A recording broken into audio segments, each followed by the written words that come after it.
বিসমিল্লাহির রহমানির রহিম। আমি মরহুমা বেগম খালেদা জিয়ার বড় সন্তান তারেক রহমান। আমি আজকে এখানে উপস্থিত সকল ভাইয়েরা এবং বোনেরা যারা উপস্থিত আছেন,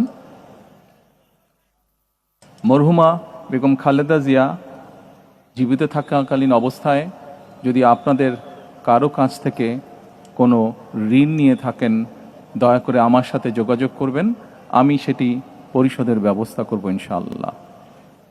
একই সাথে উনি জীবিত থাকাকালীন অবস্থায় ওনার কোনো ব্যবহারে, ওনার কোনো কথায় যদি কেউ আঘাত পেয়ে থাকেন, তাহলে মরহুমার পক্ষ থেকে আমি আপনাদের কাছে ক্ষমা প্রার্থী।